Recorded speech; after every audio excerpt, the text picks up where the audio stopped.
estamos em condições de começar e começo naturalmente por agradecer a presença de todos vós. É fundamental a vossa presença para prosseguirmos com este conjunto de atividades da Universidade Popular de Coimbra.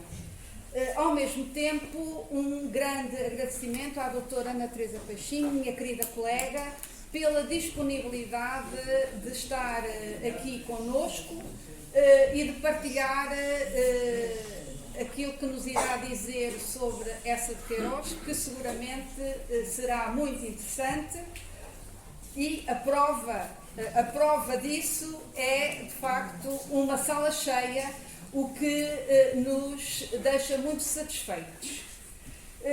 Cumpre também fazer um agradecimento à Câmara Municipal de Coimbra pela acedência gratuita desta sala, uma sala cómoda e que, portanto, também nos ajuda neste final de tarde.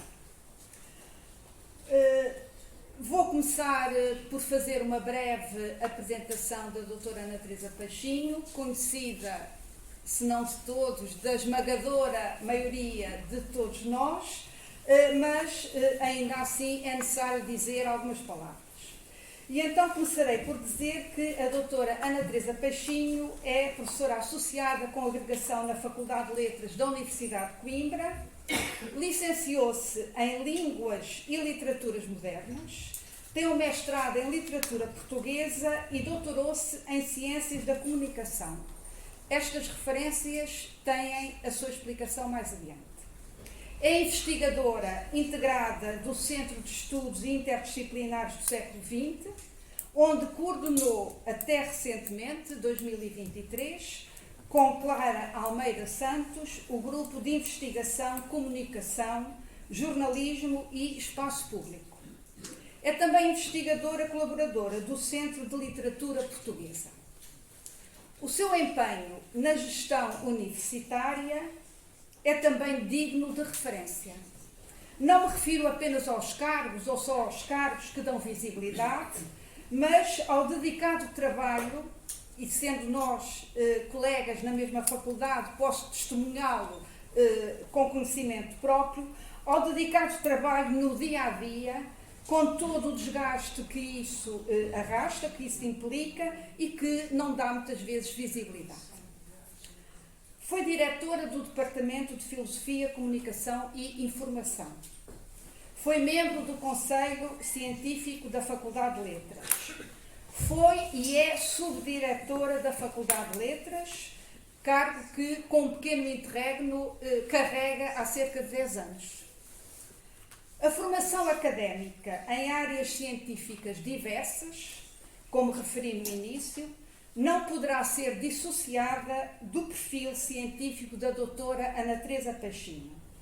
A sua investigação assume, e sublinho, uma matriz interdisciplinar, cruzando distintos olhares entre as humanidades, nomeadamente com os estudos literários, os estudos queirosianos, e as ciências da comunicação, história da imprensa e estudos narrativos mediáticos.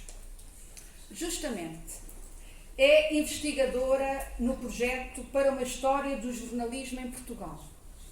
Integra também as equipas de outros 2 projetos de investigação, a edição crítica da obra de Essa de Queiroz e Figuras da Ficção.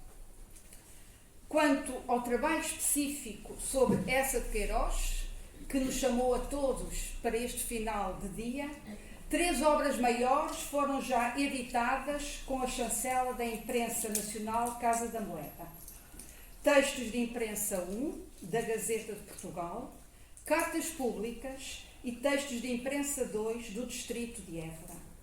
Obras a que se junta a mais recente, publicada creio que em maio passado, e desta vez com edição da Imprensa da Universidade de Coimbra, obra de que é coordenadora, Viagens e Diplomacia, olhares de Essa de Queiroz sobre o mundo. Renovando os nossos agradecimentos pela sua disponibilidade, para mais este encontro promovido pela Universidade Popular de Coimbra, no final do dia 25 de novembro, data de aniversário de Essa de Queiroz. Aguardamos todos, com grande expectativa, o olhar de Ana Teresa Peixinho sobre o mais contemporâneo dos contemporâneos. Ana Teresa, muito obrigada. A palavra é sua.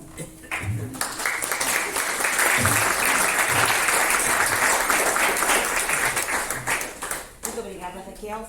Eu naturalmente começo por agradecer à atual direção do Ateneu, nas pessoas do Manuel Rocha, da Raquel Vilaça e do António Gomes Martins e também da Joana Costa. Agradeço-lhes muito o convite para celebrar este 25 de novembro de 2024, que é, como disse a Raquel, o dia dos 179 anos de Essa de Queiroz. Cumprimento naturalmente todos e todas que estão presentes, agradecendo-vos muito o facto de aqui estarem, e cumprimento especialmente a minha mãe, que faz questão de vir ouvir-me sempre, e cumprimento muitos amigos e amigas que reconheço, colegas de faculdade e não só, que reconheço entre o público. A Raquel deixou-me até um bocadinho desarmada com a apresentação que fez, que a apresentação que fez da minha pessoa. Não inventei nada. Deixa-me só acrescentar mais um título da edição crítica, que saiu em março, os textos de imprensa 3 da atualidade, e para o essa aqui, para o que nos traz aqui, interessa. Vou-me sentar, se me dão licença. Ora bem, a 25 de novembro de 1845, portanto, há 179 anos, como eu disse, nascia um dos grandes escritores europeus da contemporaneidade, Essa de Queiroz, e talvez um dos mais acarinhados pelo público em geral e um dos que tem merecido, por parte da Academia, maior atenção. Traduzida, essa atenção, pela vitalidade da produção científica sobre a sua vida e a sua obra, bem como pelas sucessivas edições e reedições dos seus livros. A obra de Essa, que se estende de 1866, ano em que se estreia na escrita literária com os bárbaros folhetins dominicais publicados na Gazeta de Portugal e que viriam a dar postumamente origem ao livro Prosas Bárbaras, até 1900, ano da sua morte precoce em Paris, a sua obra, dizia, é o que podemos chamar de clássica ou canónica. Quer isto dizer, entre outras coisas, que nessa obra, encontramos valores, temas, ideias, estilos, formas e linguagens que, transcorrido mais de um século, continuam a interpelar-nos e a fazer-nos sentido, integrando o nosso imaginário coletivo. Este é, portanto, o mote desta segunda conferência da Universidade Popular, promovida pelo Ateneu, e que poderei declinar através de duas perguntas, duas questões. Por que motivo ou motivos Essa de Queiroz, sendo um homem do distante século XIX e tendo escrito em clave desse tempo e sobre esse tempo, continua a interessar-nos e a seduzir-nos? Segunda questão. O que terão a sua vida e a sua obra, sobretudo a sua obra, a dizer a cidadãos e cidadãs, a leitores e leitoras do século XXI? Escolhi para título desta intervenção a feliz expressão de um texto que Lídia Jorge dedicou a Essa de Queiroz e que traduz bem esta ideia. E diz Lídia Jorge: Essa de Queiroz escreveu sobre um tempo que já só em parte nos diz respeito. E, no entanto, a impressão que a sua obra deixa é a de que se trata do mais contemporâneo dos contemporâneos. A atualidade é, de facto, um denominador comum em muito do que se escreve e diz sobre o autor. A atualidade de Essa, falemos do homem, do intelectual, do escritor, do diplomata, do jornalista, verte-se pelo menos em 4 domínios. Primeiro domínio, a permanente reconstituição da sua fortuna literária, desde o ano da sua morte até aos nossos dias. Poucos terão a noção de que Essa publicou poucos livros em vida, muito poucos livros em vida, mas não há praticamente, à exceção do ano de 1868, não há praticamente um único ano da sua vida, da sua existência adulta, naturalmente, em que não tenha escrito ou publicado. Ou textos para a imprensa, ou cartas em jornais, ou contos, romances, panfletos, textos doutrinários. Evidenciando uma atitude perante a criação, a escrita e a literatura que Joel Serrão classificou como uma espécie de ética de vida. Escrever, escrever, escrever, viver para escrever. Contam-se de facto 5 romances publicados em vida: O Crime do Padre Amaro, nas suas 2 versões, O Primo Basílio, O Mandarim, A Relíquia e Os Maias. Além destes, temos o romance epistolar em coautoria com Ramalho Ortigão, O Mistério da Estrada de Sintra, e as farpas, naturalmente, que ele reedita as suas farpas, como Uma Campanha Alegre, mais tarde, e dezenas de textos, de crónicas, que foi deixando por diversos jornais e revistas portugueses e brasileiros. A maioria do que hoje conhecemos de Essa foi, de facto, de publicação póstuma ou semipóstuma, e tem sido, desde há 2 décadas, objeto do laborioso trabalho de edição crítica, edição essa à qual já foi feita referência pela Raquel Vilaça, trabalho de edição crítica coordenado por Carlos Reis e editado pela Imprensa Nacional Casa da Moeda, por forma a preservar este legado e a sua possível autenticidade autoral. E é no âmbito desta equipa que eu tenho trabalhado, apenas os textos de imprensa do ESSA, os textos da Gazeta de Portugal, os textos da atualidade, do Distrito de Évora e as cartas públicas. Temos aqui na assistência a Rosário Cunha, que trabalhou grandes romances. É outro campeonato. Segundo domínio, em que manifestamente se percebe a atualidade do escritor, a pervivência dos seus textos em fenómenos artísticos diversos, do teatro à escultura, da pintura à caricatura, do cinema às séries televisivas e mesmo como intertexto de criações de outros autores, como por exemplo As Batalhas do Caia, de Mário Cláudio, A Nação Crioula, de Eduardo Agualusa, A Visão de Túndalo, de Miguel Real e, mais recentemente, em 2018, Essa de Queiroz, segundo Fradique Mendes, de uma jovem chamada Sónia Louro. Além destas narrativas do nosso tempo, acresce ainda, como todos penso que sabemos, a vasta iconografia dedicada ao escritor, na qual se incluem fotografias, estátuas, bustos, caricaturas, algumas delas bastante atuais, retratos, moedas, etc. Como é que eu leio estes exemplos?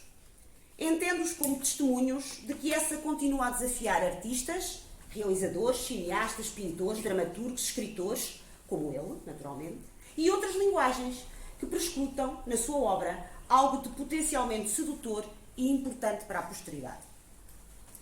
Alguns exemplos relativamente recentes. A série Os Maias, produzida pela Rede Globo, e, mais recente, o filme de João Botelho, inspirado no mesmo romance, que também deu origem a uma série televisiva, premiada, aliás, pela Sociedade Portuguesa de Autores. As diferentes transmediações em filme do romance O Primo Basílio ou O Crime do Padre Amaro, e a série televisiva de Francisco Manso, muito recente, sobre o consulado de Essa em Cuba, em Havana, intitulada O Nosso Cônsul em Havana, na celebração do centenário das relações de Portugal-Cuba. E estes são apenas alguns exemplos mais conhecidos de adaptações cinematográficas e televisivas, de remediações e releitura interartística da obra de Essa de Queiroz. Terceiro domínio, que testemunha a espantosa atualidade do escritor, sobretudo num tempo em que a memória, o lastro cultural e os legados simbólicos vivem permanentemente desafiados pela velocidade sedutora de outras linguagens, por narrativas e meios diferentes. É significativo que, na última edição do Dicionário de Essa de Queiroz, do arquiteto Campos Matos, se tenha integrado um longo verbete precisamente sobre a atualidade de Essa.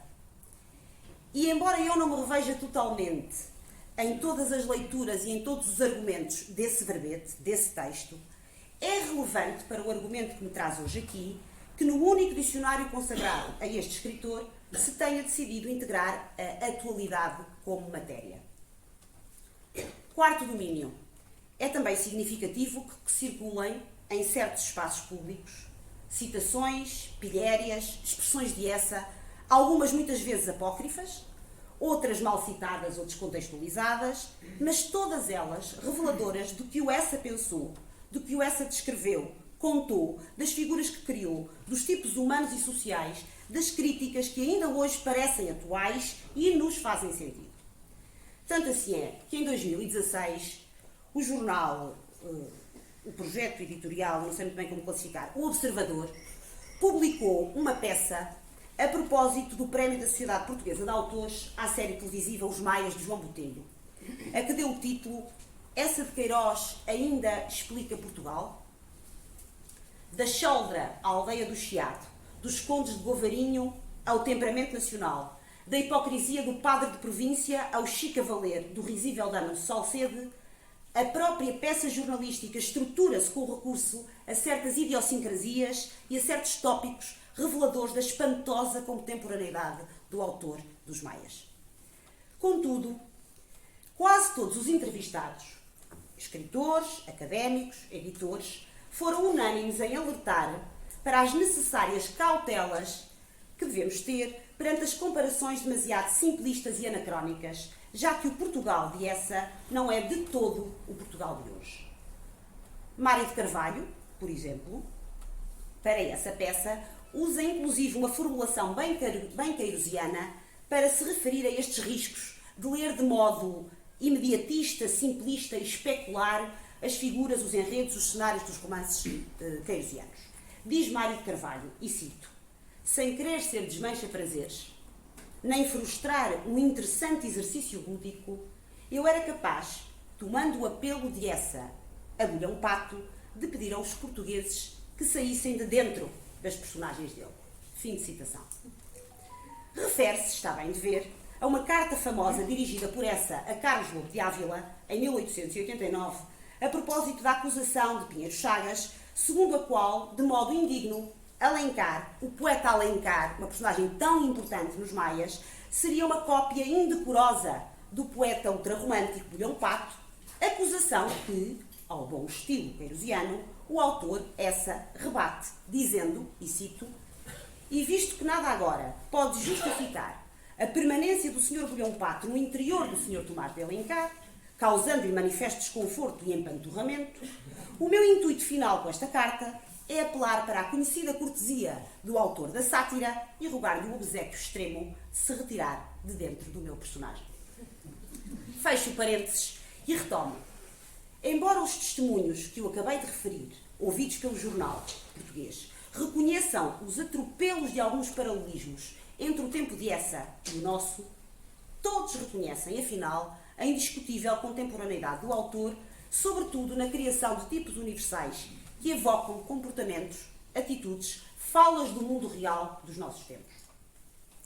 Num texto de opinião publicado no Jornal Público, creio que no dia em setembro de 2023, não me recordo o dia, portanto, há cerca de um ano, a respeito da saga mediática da ida dos restos mortais de Essa para o Panteão Nacional, que teria dado uma carta de Fradique Mendes muito apetitosa, caso tal fosse possível, Carlos Reis foi muito claro ao considerar o seguinte: que a atualidade de Essa tem dois rostos.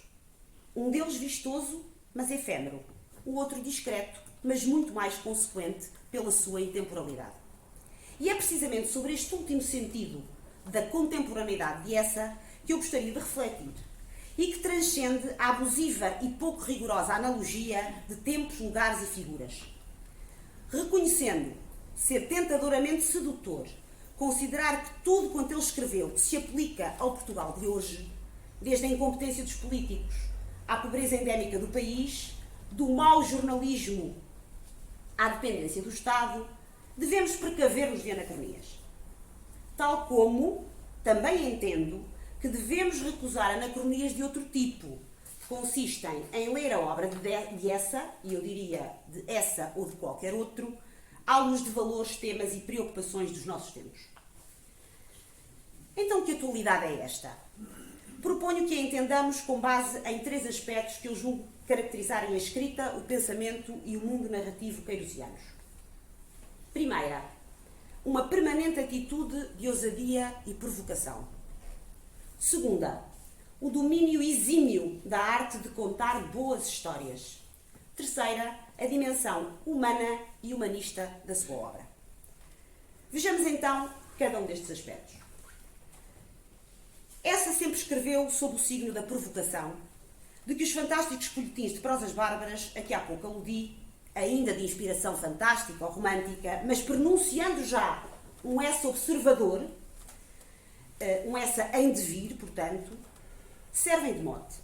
Percorrendo a sua obra, tanto a literária quanto a de imprensa, percebemos que a ousadia juvenil e a vontade de acordar a berros a dormência da sociedade portuguesa, e eu respigo esta expressão do prefácio à publicação em livro do Mistério da Estrada de Sintra,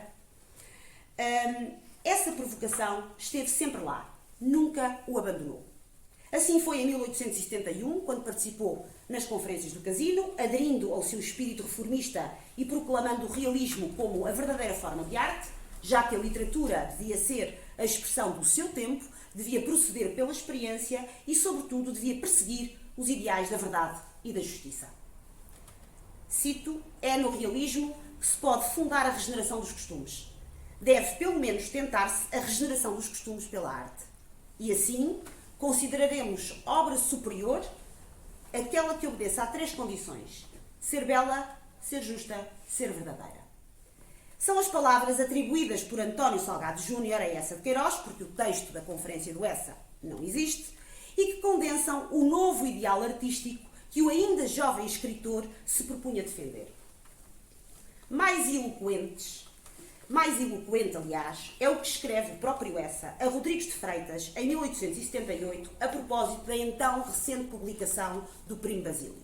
E diz: o que queremos nós com o realismo? Fazer o quadro do mundo moderno nas feições em que ele é mau, por persistir em se educar segundo o passado. Queremos fazer a fotografia e a quase dizer a caricatura do velho mundo burguês, sentimental, devoto, católico, explorador, aristocrático. Fim de citação. Quer isto dizer que, de forma explícita, o escritor atribui à nova literatura a capacidade de representar o mundo de forma crítica e empenhada, capaz de realçar os aspectos passíveis de serem corrigidos, naquilo que tinham de ser corrigidos. Independentemente das evoluções conhecidas, essa segue até ao fim da sua vida este programa. Mesmo em narrativas de fim do século, e livre já dos princípios mais dogmáticos do programa realista e naturalista, como por exemplo em A Capital ou em Os Maias, ou até mesmo nos seus textos de imprensa, enviados como correspondências para a Gazeta de Notícias do Rio de Janeiro. Nesta fase, a chamada última fase de Eça, ousadia, inconformismo e provocação ganham inclusive uma nova roupagem. Surgem pela pena de Carlos Fradique Mendes, proto-heterónimo de Eça de Queiroz e projeto prenunciador da modernidade seguinte do princípio do século XX. A correspondência de Fradique Mendes é, no quadro da obra queirosiana, uma referência incontornável, quer pela ousada ambiguidade que encerra, quer pela inegável modernidade de que se reveste. Nas cartas escritas por Eça Fradique, dirigidas a ilustres membros da geração de 70 e a outras figuras ficcionais e inventadas, em clave irónica e iconoclasta, pressente-se a presença de temas e estratégias queirosianas, nomeadamente a sua forte propensão crítica e satírica perante o atraso de Portugal, a sua ineficiência, os seus vícios sociais, culturais e religiosos. 3 exemplos: a crítica ao progresso massificador, a que se alia uma certa apologia do belo natural e do pitoresco, presente numa carta a um senhor chamado Monsieur Bertrand, que era engenheiro responsável pela construção dos caminhos de ferro na Palestina. O olhar desiludido perante os vícios, piores vícios do jornalismo contemporâneo, do tempo de Eça, partilhado com Bento S., a quem Fradique tenta dissuadir de publicar um jornal. E escreve Fradique: a tua ideia de fundar um jornal é daninha e execrável. Vais concorrer para que no teu tempo e na tua terra se aligeirem os juízes ligeiros, se exacerbe mais a vaidade e se endureça mais a intolerância. Juízes ligeiros, vaidade, intolerância, eis 3 negros pecados sociais que moralmente matam uma sociedade. Fim de citação. Mas também encontramos a sátira demolidora à classe política portuguesa, representada pela criação do magistral Pacheco, famosa caricatura apresentada na carta ao diretor da revista de Biografia e História, o Sr. Molinet, e que traz ecos do famoso Conde de Abranhos. E vou ler uma citação um bocadinho maior porque acho que vale a pena. Eu casualmente conheci Pacheco, diz Fradique, ou escreve Fradique. Tenho presente como no resumo a sua figura e a sua vida. Pacheco não deu ao seu país nem uma obra, nem uma fundação, nem um livro, nem uma ideia. Pacheco era entre nós superior e ilustre unicamente porque tinha um imenso talento. O talento imenso de Pacheco ficou sempre calado, recolhido, nas profundidades de Pacheco. Quando os amigos, os partidos, os jornais, as repartições, os corpos coletivos, a massa compacta da nação, murmurando em redor de Pacheco, que imenso talento, o convidavam a alargar o seu domínio e a sua fortuna, Pacheco sorria, baixando os olhos sérios por trás dos óculos dourados, e seguia, sempre para cima, sempre para mais alto, através das ilustrações com o seu imenso talento, aferrolhado dentro do crânio, como no cofre de um avaro. Este talento nasceu em Coimbra, na aula de Direito Natural. Fim de citação. Segundo vetor, a arte de contar histórias. A mestria narrativa de Essa é uma das características que ajudam a explicar a sua contemporaneidade. Ouçamos o que ele escreve numa carta aos condes de Arnoso e de Sabugosa, mesmo já 5 anos antes de morrer, em 1895. Ele diz assim: possivelmente contar histórias é uma das mais belas ocupações humanas. E a Grécia assim o compreendeu, divinizando Homero, que não era mais que um sublime contador de histórias da carochinha. Todas as outras ocupações humanas tendem mais ou menos a explorar o homem. Só essa, de contar histórias, se dedica amoravelmente a entretê-lo, o que tantas vezes equivale a consolá-lo. Infelizmente, quase sempre, os contistas estragam os seus contos por os encherem de literatura, de tanta literatura que nos sufoca a vida.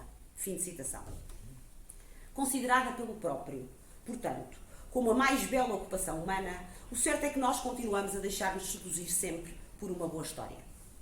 E as histórias de Essa são construídas com a perícia de quem domina essa linguagem e de quem sabe que a literatura, para além do belo, deve servir algo mais, o tal justo e verdadeiro. Esta tendência de tudo transformar em matéria narrativa está presente não apenas na sua obra ficcional, mas também na sua atividade jornalística, na sua atividade de cronista. Se é certo que os seus romances, desde o Padre Amaro até os romances finiculares, passando pela obra magistral, os Maias, são magníficos frescos da vida cotidiana e europeia da segunda metade do século XIX, é nas crónicas de imprensa que encontramos uma imagem vívida dos principais problemas do seu tempo. São elas que ecoam um mundo em convulsão, construindo intrigas, pequenas histórias, protonarrativas que desnudam, em tom crítico e sarcástico, costumes, mentalidades e políticas que, na ótica do autor, cronista e dos seus camaradas de geração, urgia construir. É nestas crónicas que fica patente o arguto observador que percebe, porque tem mundo, que afinal alguns problemas da sociedade portuguesa não eram apenas da sociedade portuguesa. Percebe que alguns problemas da sociedade portuguesa se replicavam e surgiam noutras sociedades, ditas mais desenvolvidas, ditas mais civilizadas, como a imperial Inglaterra ou a cosmopolita cidade de Paris, representante da França. Nas colaborações com os diferentes periódicos do seu tempo, atividade que atravessa, aliás, toda a sua existência e que, inclusive, extrapola fronteiras, nunca perde a oportunidade para ensaiar e testar procedimentos típicos da ficção literária, sejam eles a construção de personagens, a configuração de ambientes sociais, a montagem de cenas, a descrição de cenários, o apontamento risível.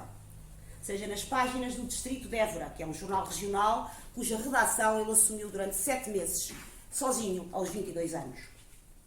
Seja nas páginas da atualidade, Jornal Republicano, do Porto, para onde escreveu a partir de Inglaterra, ou, de modo mais substantivo, na Gazeta de Notícias do Rio de Janeiro, ao longo das 2 últimas décadas do século XIX,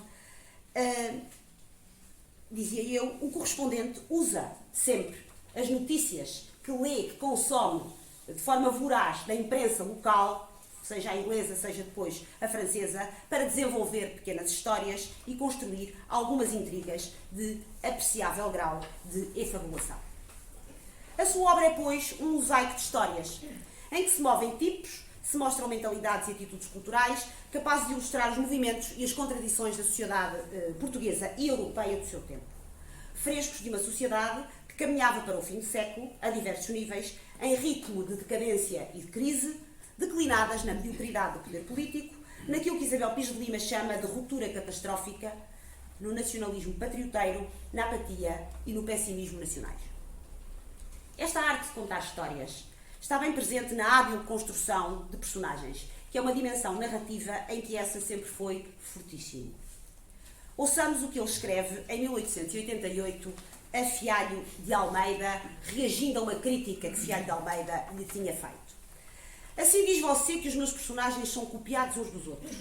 Mas, querido amigo, uma obra que pretende ser a reprodução de uma sociedade uniforme, nivelada, chata, sem relevo e sem saliências, como a nossa é incontestavelmente, como queria você, a menos que eu falseasse a pintura, que os meus tipos tivessem o destaque, a dissemelhança, a forte e crespa individualidade, a possante e destacante pessoalidade que podem ter e têm os tipos de uma vigorosa civilização como a de Paris ou de Londres.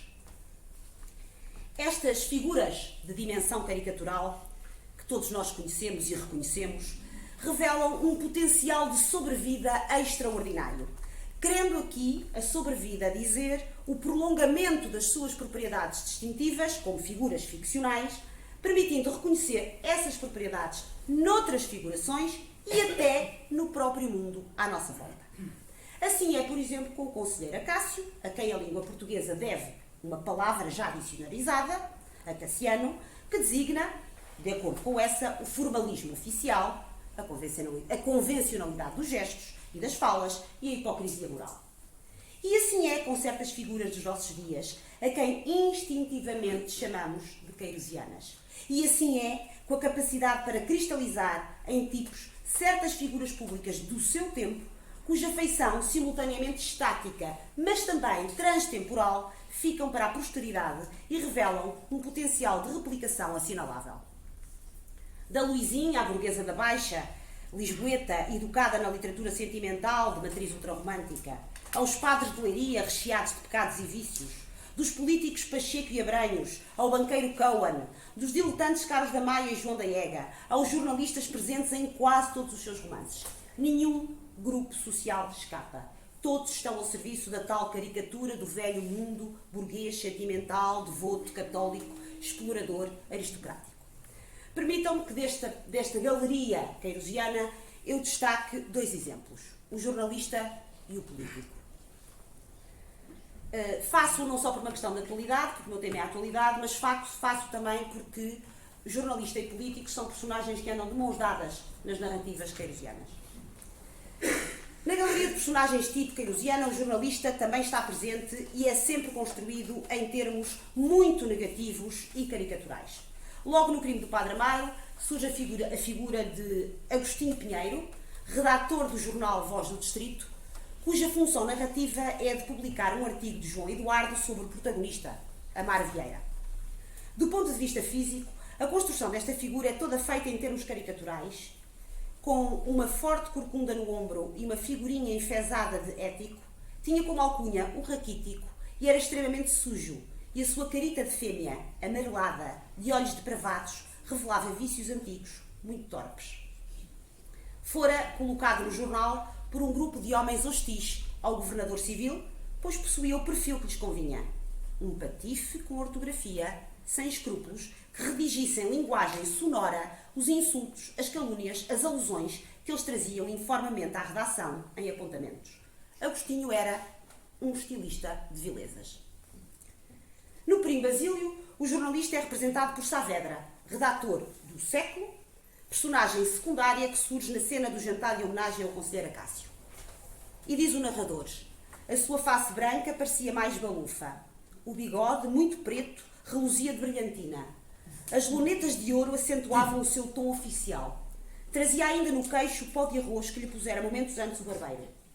E a mão, que escrevia tanta banalidade e tanta mentira, vinha aperreada numa luva nova, cor de gema de ovo. A complementar esta fugaz descrição, encontra-se o conjunto de opiniões que a personagem vai emitindo ao longo desse jantar e que permitem resumi-lo no tipo, e agora cito o professor Carlos Reis, porque disse o melhor não ia encontrar outras palavras tão boas como estas, no tipo de jornalista balofo, interesseiro e parcial. Nos Maias, romance publicado em 88, ganha relevo Palma Cavalão, proprietário e redator da Corneta do Diabo, um jornal de calúnias que serve um episódio secundário envolvendo o par protagonista e o sórdido Damas Salcedo. Palma Cavalão representa o jornalista vendido, que a troco de dinheiro faz e desfaz reputações. É visto por Carlos como uma cara balofa cor de cidra, vestido com um jaquetão de veludo coçado e calça de casimira clara colada à coxa. Na capital, romance póstumo, destaca-se a personagem Melchior Cordeiro, jornalista do jornal Século, outro jornal Século, que irá ter como função acompanhar e promover a ascensão social de Artur Corvelo, o protagonista, nos meios político-literários lisboetas. Também aqui, a personagem representa um jornalista oportunista que explora a ingenuidade do deslumbrado Artur para levar uma vida social que o seu vencimento não alcançava, representando o que de mais degradado existe num jornalismo destituído de ética e, para mais, de duvidosa aptidão técnica. As críticas de Essa aos jornais e aos jornalistas não são de modo algum uma originalidade portuguesa. Antes decorrem, uma vez mais, do contacto que Essa teve com leituras europeias e com realidades internacionais, revelando a atenção queirosiana a esta nova área sociodiscursiva e social que adquiria cada vez mais poder. Os jornais são acusados por Essa de deformarem o público, incentivando-o à superficialidade e à ligeireza de opiniões. Diz Essa num texto para a Gazeta de Notícias o seguinte: incontestavelmente, foi a imprensa, com a sua maneira superficial e leviana de tudo julgar e decidir, que mais concorreu para dar ao nosso tempo o funesto e já erradicável hábito dos juízos ligeiros. Mas Essa não se restringe à expressão da sua opinião. Ele vai mais longe e enriquece e exemplifica o seu raciocínio com exemplos concretos, retirados de onde? De jornais de referência franceses. O Pays, o Le Temps, o Figaro. Além da ligeireza, o jornalismo fomentaria na sociedade uma nova forma de vaidade, o reclamo, como lhe chama Essa, e que exerce um poder extremamente forte sobre todos os indivíduos, cujo bem supremo seria ter o nome impresso e citado no jornal. O jornal aparece então como um fim último a atingir, independentemente do tipo de ação praticada. É esta esperança, diz Essa, do artigo do jornal, que, como outrora a esperança do céu, governa a conduta e as ideias. E para vir no jornal é que os homens se arruinam, as mulheres se desonram e os políticos desmancham a boa ordem do Estado, e os artistas se lançam na extravagância estética, e os sábios alardeiam teorias mirabolantes, e de todos os cantos, em todos os géneros, surge a horda sôfrega dos charlatães. Entro no político. É incontornável falarmos em Alípio Abranhos, porque deve ser o político mais conhecido da ficção queirosiana, protagonista da novela póstuma, O Conde de Abranhos, deputado por Freixo de Espada à Cinta, e que representa o que de pior a classe política portuguesa do rotativismo político regenerador, que, como Isabel Pires de Lima mostra bem, regenerador não significava mudança, mas simulacro de mudança. Portanto, representa o pior da classe política portuguesa, o que a classe política portuguesa tinha para mostrar. Mediocridade intelectual, pedantismo, falta de caráter, mesquinhez, conservadorismo. Para João Medina, Abranhos é, e cito, um lodo constitucional feito homem. Esta caricatura, que chega a Ministro da Marinha confessando que a paisagem marítima lhe causava um peso estúpido na cabeça, deixa pensamentos e opiniões que vale a pena recuperar. Diz, discurso direto de Abranhos, não podemos dar ao operário o pão da terra, mas obrigando-o a cultivar a fé, preparamos-lhe no céu banquetes de luz e de bem-aventurança. Ou, sobre o ensino universitário, diz Abranhos, eu considero, porém, a sebenta como a mais admirável disciplina para os espíritos moços. O estudante, habituando-se durante 5 anos a decorar todas as noites, palavra a palavra, parágrafos que há 40 anos permanecem imutáveis, sem os criticar, sem os comentar, ganha o hábito salutar de aceitar sem discussão e com obediência as ideias pré-concebidas, os princípios adotados, os dogmas provados, as instituições reconhecidas. Perde a funesta tendência, que tanto mal produz, de querer indagar a razão das coisas, examinar a verdade dos factos. Perde, enfim, o funesto hábito de exercer o livre exame, que é o princípio da revolução. Fim de citação. Anos mais tarde, o mesmo tipo ressurge, desta vez com um pouco mais de versemelhança, ou seja, não tão caricatura, mas sem protagonismo nos maias. Trata-se da figura do Conde de Golvarinho, par do reino, parlamentar progressista, que encarna o abranismo, no que ele significa de ignorância, banalidade, pedantismo, arrivismo. É pelo confronto com João da Ega que se percebe o alcance desta figura. Diz Ega que ele, Govarinho, tem todas as condições para ser ministro. Tem voz sonora, leu Maurício Bloch, está encalacrado e é um asno. Entro na terceira dimensão, que referi há pouco. Para além do caráter típico destas figuras, que cristalizam o que de pior a sociedade portuguesa tinha para oferecer e cujas características em parte se foram reproduzindo ao longo dos tempos, estas figuras representam também dilemas, enganos, sonhos, ambições, fracassos bem humanos e intemporais. Assim é com Juliana, com João da Ega, com Carlos da Maia, com Jacinto e Zé Fernandes, com Artur Corvelo. Todas elas, e cada uma à sua maneira, têm o poder de expor frustrações e traumas por resolver, a pulsão erótica e os desvios da devoção religiosa, o remorso e a culpa, a erosão do tempo, a duplicidade dos homens. Esta dimensão humana das personagens criadas por essa permite-me entrar, então, na terceira e última explicação para a atualidade do autor, cuja obra transcende largamente o tempo em que foi escrita, interpelando-nos ainda hoje com um forte sentido de modernidade e atualidade. Pelas vicissitudes da vida profissional, que conta com 4 consulados diferentes, Havana, Newcastle, Bristol, Paris, mas também pela elite que frequentava, essa teve o privilégio de conhecer o mundo. Num tempo em que viajar tinha uma importância bem diversa daquela que tem hoje, que tem nos nossos dias, essa foi de facto um privilegiado, já que as viagens são parte considerável da sua vida e tiveram impacto indelével na sua escrita, no seu modo de ver o mundo, no imaginário de muitas das suas personagens e na forma como representou o outro, nas suas diferenças e particularidades. Essa nunca se fixou. Desde que em 1869, a convite do amigo e futuro cunhado, Conde de Rezende, viajou até ao Médio Oriente para assistir à inauguração do Canal de Suez, experiência considerada determinante na sua visão do mundo e na definição até do próprio futuro escritor, não mais deixou de viajar. Depois do Egito, Palestina, Alta Síria, conheceu Cuba, a América do Norte, Canadá e Estados Unidos, viveu largos anos em Inglaterra, em mais do que uma cidade, e em França. E visitou de passagem alguns outros países europeus. E foram estas vivências que deram mundo a essa e que muito contribuíram para o seu humanismo, tendo dele feito um escritor de dimensão universal. Mas onde é que eu quero chegar com este périplo das itinerâncias de Essa? É que são estas viagens que permitem o diálogo do escritor com o tempo e com o espaço literário e cultural que a deambulação profissional propiciou. Das Antilhas Espanholas ao Canadá, da Imperial Inglaterra à fascinante cidade de Paris, do Médio Oriente aos bairros de Lisboa ou às serranias de Tormes.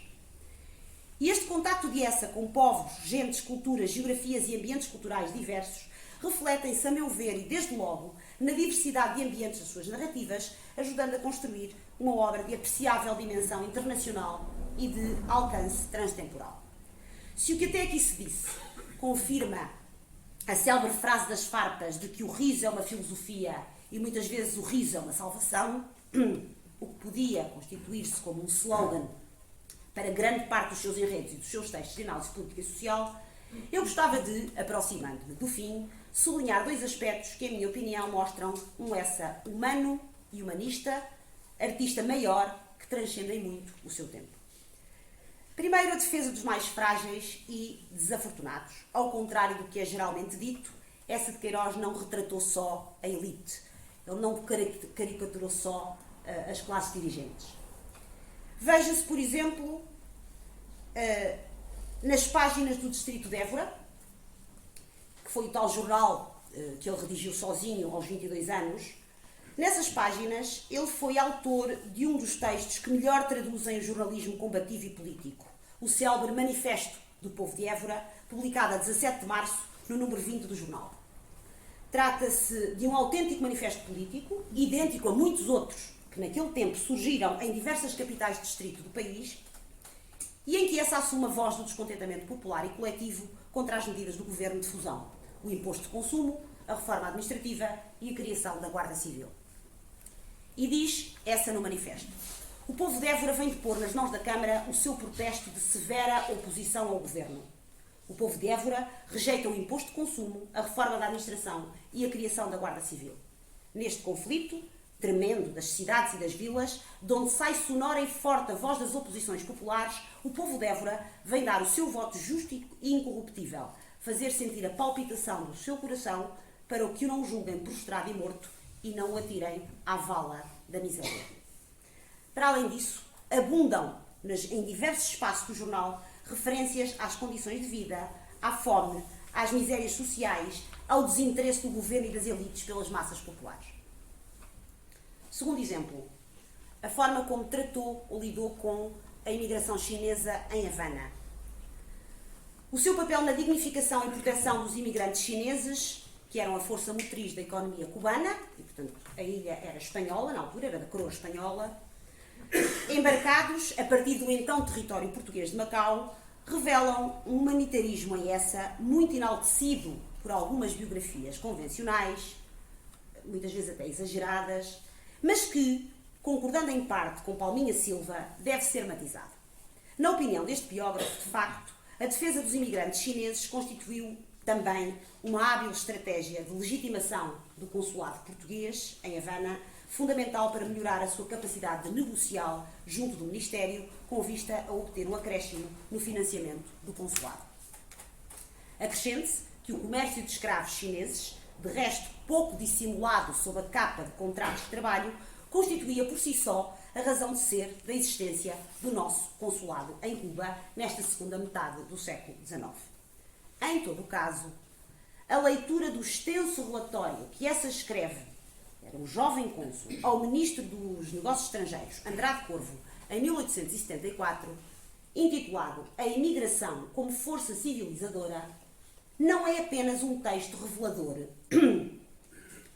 Não apenas um texto revelador de coragem por parte de um cônsul que não temeu conflitos diplomáticos com a coroa espanhola, mas também testemunho de alguém que entendia como incompatível com o civilizado e progressista século XIX e o seu tempo a perpetuação do regime esclavagista. Quarto exemplo, os mineiros em Newcastle. Deve-se inicialmente a Archer de Lima e posteriormente a Alan Freeland o conhecimento sobre a atividade consular de essa durante este período em Newcastle, Inglaterra. É sobretudo este último o responsável por um circunstanciado estudo da sua atividade consular durante este período, demonstrando como, entre a atividade literária e a percepção da realidade industrial inglesa, há nexos e relações de causalidade que permitem captar evoluções no modo como o autor reviu princípios, ideologias e valores sociopolíticos. Freeland edita 4 cartas dirigidas ao mesmo ministro, Andrade Corvo, nas quais o cônsul português dava conta da grave recessão que a Inglaterra atravessava naqueles anos devido à fome de carvão e aos litígios sociais entre mineiros e patrões nas minas daquela zona do país, tema, aliás, recorrente ao longo das crises crónicas que envia para o jornal portuense à atualidade. Quarto exemplo, agora que é o quarto. As vidas de santos. Essa de Queiroz escreve, no início da década de 90, 3 agiografias, as vidas de Santo Onofre, São Frei Gil e São Cristóvão, que são textos menos conhecidos, pouco estudados, mas a que convém sempre voltar. Antes destes textos, em 1892, a homenagear o recém-falecido Cardinal Manning, num artigo para a Gazeta de Notícias que ele intitulou Um Santo Moderno, afirma que o clérigo, este Manning, fora um santo, mas um santo do século XIX, que não fez milagres por culpa de Voltaire, de Darwin e dos tempos modernos. Possuía, entretanto, a mesma qualidade indispensável a qualquer santo: amar os pobres e ser puro de alma. O único defeito deste, segundo essa, havia sido fazer parte do clero. Porém, ele tudo pôs do lado dos pobres, ouro, influência da Igreja e suave prestígio da sua virtude. Modelando-se pela tradição geográfica portuguesa, as histórias dos santos servem como meio de discutir a condição humana e mostram particularmente a vida de São Cristóvão e, de acordo com António Sérgio, que essa, e cito António Sérgio, objetivou a sua aspiração mais íntima, o seu ideal mais alto, a ação do santo revolucionário ou do revolucionário santo, o que não fez nos Levantes efetivou aí. Entro na minha conclusão. Eça de Queiroz foi um homem que conseguiu, como poucos, focar-se no seu tempo e na sua atualidade, mas não se deixar datar nem encerrar nela, procurando sempre soluções narrativas de linguagem, arejadas, modernas, em permanente superação. Jamais foi um escritor esteticamente acomodado, muito menos estagnado na rotina de convenções.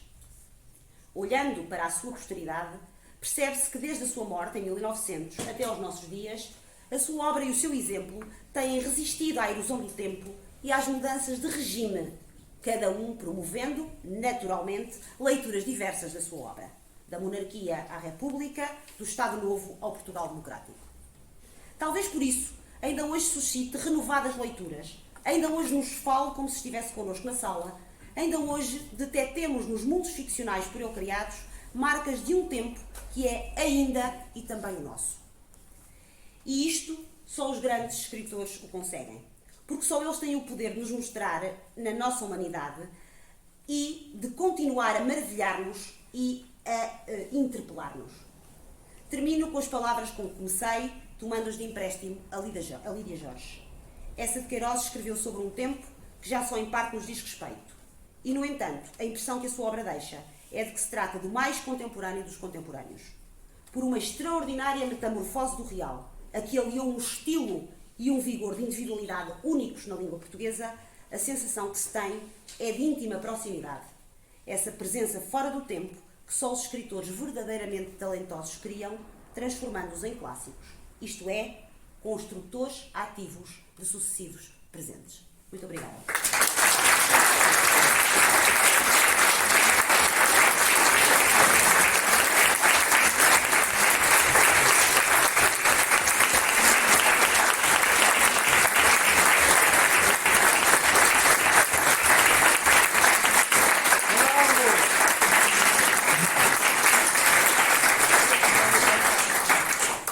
E parabéns ao Eça de Queiroz. Sim, Eça de Queiroz, claro.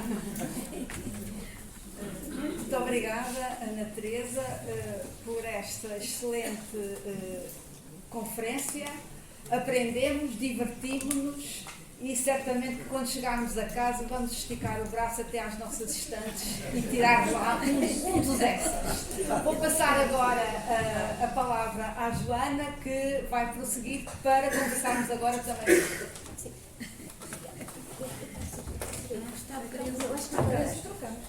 É mais rápido, só tenho. Espera aí. Agora não é preciso, são mais frases.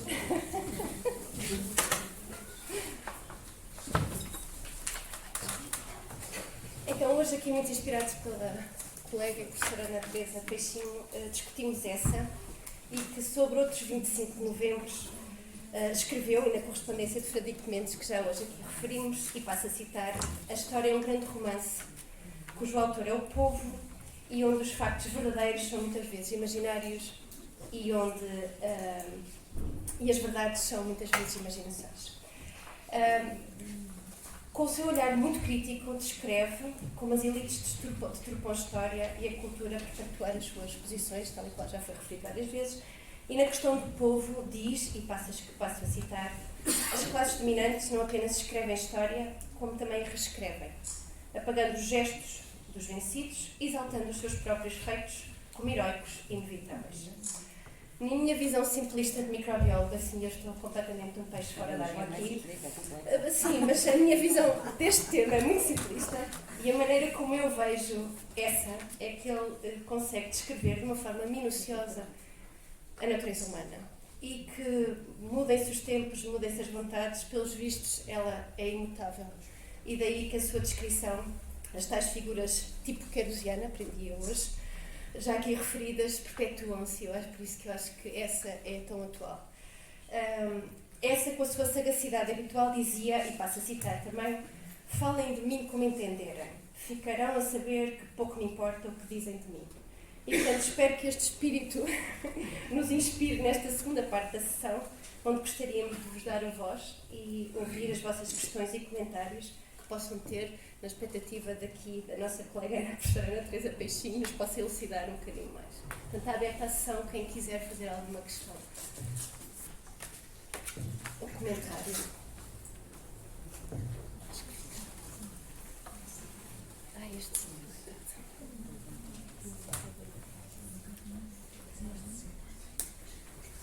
Pode falar. Deixa estar, pode falar Não, aí. pode falar aí. Pode falar, Nós nós ouvimos. ouvimos. Sim. Vai ser difícil.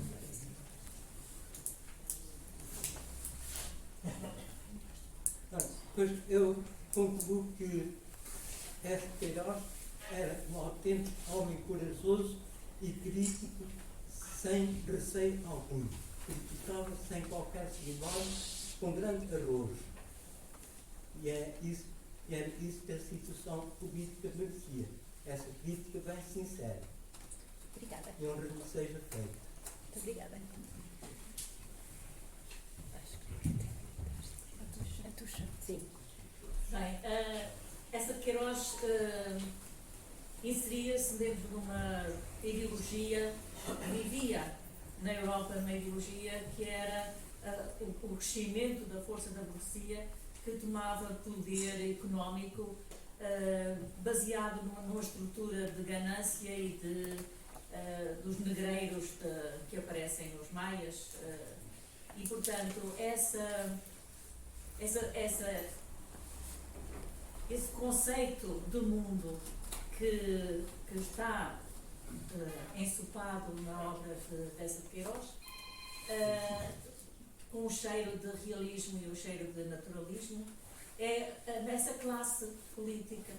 É a mesma que está hoje, aquela que caracteriza o Trump e que é a cobiça e a vilania, os vis que hoje continuam no poder. Portanto, é a burguesia mais vil que continua a manobrar a propaganda onde nós tentamos respirar. E, portanto, essa identidade, essa identidade humana dos vícios e do dinheiro, da sofreguidão e de estarem bicos de pés para serem vistos, só existindo quando são referidos. Existe hoje, ligamos a nossa televisão, e é isso que nós temos. Os tristes comentadores políticos são essas caricaturas, são essa gente ensopada em vontade de existir através da propaganda que lhes é feita. E, portanto, aí, penso, estaria a identificação, a familiaridade que nós temos com os personagens dessa. Porque a massa humana que ele ridiculariza e que ele põe em destaque é a mesma massa humana que temos hoje nos Trumps e quem o acompanha. E quem o acompanha.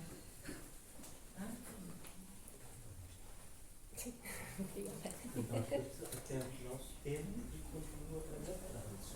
Até o ponto que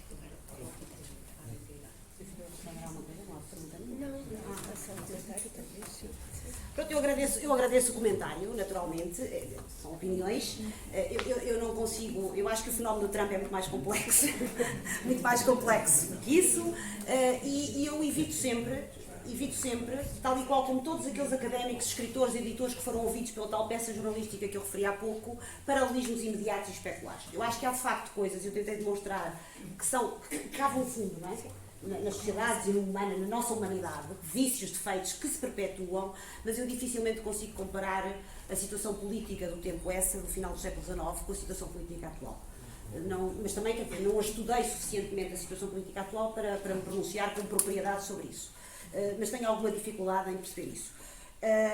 Agora, claro, sobretudo, e há um tema que eu estudei a fundo no ESSA, que é a crítica que ele faz aos jornais e ao jornalismo, conseguem reconhecer-se em muitas das coisas que ele diz sobre o jornalismo do seu tempo, aspectos que entram pelo século XX dentro e que ainda hoje permanecem de uma forma muito mais sofisticada, muito mais problemática, mas que ainda hoje permanecem, sem dúvida nenhuma, não é? Mas evito esse tipo de paralelismo especular. Não tenho, acho que é preciso algum cuidado, até porque isso pode significar estagnação, acho que tenho algum cuidado com esse tipo de comparação.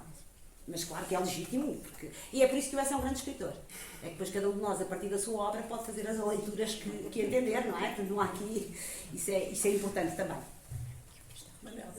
Eu queria relatar um pequeno episódio quando passei para a Associação de Amizade de Portugal-Cuba, já depois de 75, e recebemos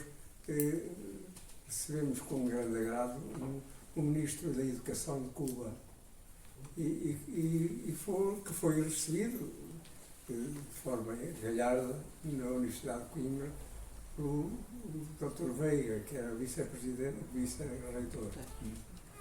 E foi-nos relatado que o Essa Queiroz, tendo passado por Cuba, tinha deixado a sua casa e eles nunca ousaram mais mexer na casa do Essa Queiroz.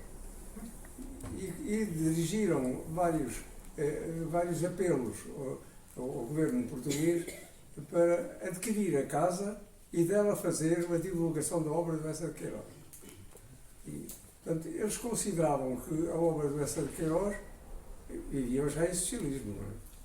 E consideravam que era um escritor extraordinário, colocado no seu tempo, e que merecia, de facto, uma distinção especial, porque, tal como a sua ilustre declaração mostrava realmente esse homem extraordinário que ele era, eu já li muitas coisas dele, mas não li as necessárias ainda, e vou ler o resto, né, quando sair daqui. Mas ele, então, entendiam que deviam e mantiveram durante anos e bastantes anos a casa sem a quererem vender, à esperança que o governo português desse uma resposta que ia sempre adiante. E foi sempre adiante e ainda hoje está a adiar. E já nem sei se essa casa existe. Portanto, pois, eu não sei, agradeço muito, eu não sei dizer, eu nunca fui a Cuba, nunca fui a Havana, mas é muito curioso porque o tempo que o Essa passou em Havana foi muito curto. sim, sim. O Essa teve lá muito pouco tempo. E mais, o período de consulado dele passou grande parte desse período a viajar. Ou seja, ele concretamente em Cuba e Havana não teve uma permanência muito longa, mas ele deixou muito, uma marca grande, não é? Uma marca grande. E atenção, estamos a falar de uma Cuba que era uma Cuba espanhola, aquilo era Império Espanhol, não é? Era coroa espanhola, mas ele deixou marca, não é? Há lá uma estátua, há lá o café onde ele frequentava. Relativamente à casa, confesso a minha ignorância, desconheço, mas que posso assegurar é que ele não viveu nessa casa há muito tempo. Porque ele aliás, em quase todos os consulados dele, ele tinha privilégios. Eu nunca estudei também isso a fundo, mas passava muito tempo a viajar. Ele, durante o consulado dele em Cuba, ele teve 6 meses na América do Norte. Foi 6 meses, não foi, Rosarinha? Nos Estados Unidos e Canadá. Portanto, se ele teve 2 anos em Cuba e também desses 2 anos, 6 meses foram a viajar pela América do Norte, portanto está a ver a permanência dele em Cuba. Mas sei que há uma relação de grande carinho, não é? Por Essa e pela obra de Essa, que se traduziu quando se celebraram os 100 anos da relação diplomática Portugal-Cuba. Houve uma cooperação e a produção da tal série O Nosso Cônsul em Havana pelo Francisco Manso, e que passou na televisão, e que é uma série que deveria, se tivesse sido mais financiada, seria melhor, mas é uma série que se vê bastante bem e que nos mostra um outro Essa. Um Essa mais humano, o Essa das relações com a elite.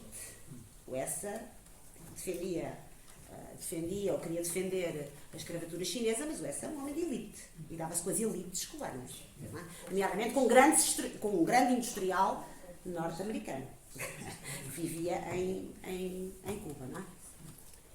Mas obrigada. Quanto à casa, não posso dizer nada, não sei.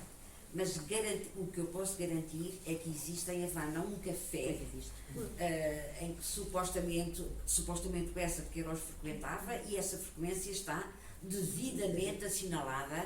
Esse café, de resto, é uma homenagem. Exatamente. E tem até um busto do Essa, não tem lá? Eu creio que é uma placa, não é? É uma placa. Posso contar uma historieta, ser atrevida? Claro que sim. No princípio dos anos 70, 71, eu já chego onde quero chegar, mas vou enquadrar. Nós, para chegarmos às empresas no Porto, procurávamos estudantes trabalhadores noturnos. E então, na Escola Comercial e Industrial de Matosinhos, pelos nossos contactos, fizemos um abaixo-assinado por uma cobertura numa paragem de autocarros, a abertura do bar à noite, etc. E, para resumir, chegámos a um ponto em que fizemos um boletim. Quando se está praticamente a acabar o boletim, havia uma folha em branco. Então, na biblioteca da Cooperativa de Ramal, tinha lá o livro do Essa de Queiroz, chapas com o texto do Essa de Queiroz. O texto do Essa de Queiroz, assim, daquilo que eu me lembro, era mais ou menos isto. Se tu fizeste a escola primária porque a tua mãezinha levou uma cesta de ovos à professora e depois fizeste o secundário com uma galinha, depois um porco, não sei o quê, então no final, o texto é longo, penso que é das farpas, não tenho certeza. Tem todo o ar disso. No final termina assim. Então o poder público tomar-te-á pela mão e dirá: tu, Marcelo Zéres, tu para sempre serás Presidente da República. Bom, o que é que isto é? O diretor da escola chama a PIDA, pede para o moço que anda a distribuir, o moço acaba por falar, e então eu tenho a visita da PIDA da minha casa, e lá fui eu parar à Rua do Irismo, e que encontro o inspetor Rosa Casaco. Começa por acusar de insultar o professor Marcelo Caetano. E eu dizia: mostra lá, mas onde é que eu insultei? Tal, este texto. Eu olhava, isto é do Essa de Queiroz. E pronto, grande parte do interrogatório foi discutido por Rosa Casaco. Dá vontade de pedir ao Marcelo Caetano para sair da personagem, não é? Faça por sair da personagem. Obrigada.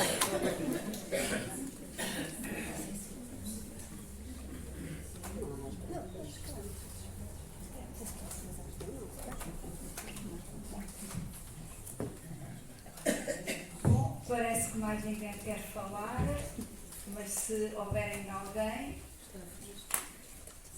Bom, não havendo, resta-nos renovar, em nome da Universidade Popular de Coimbra, um duplo agradecimento à doutora Ana Teresa Peixinho e a todos vós.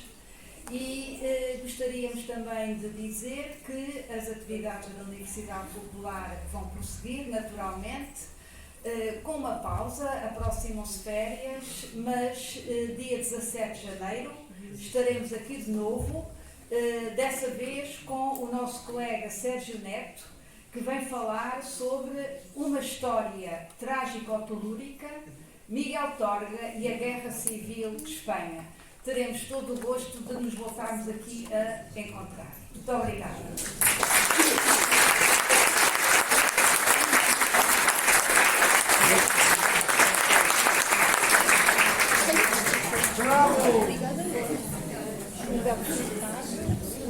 E é como eu costumo dizer.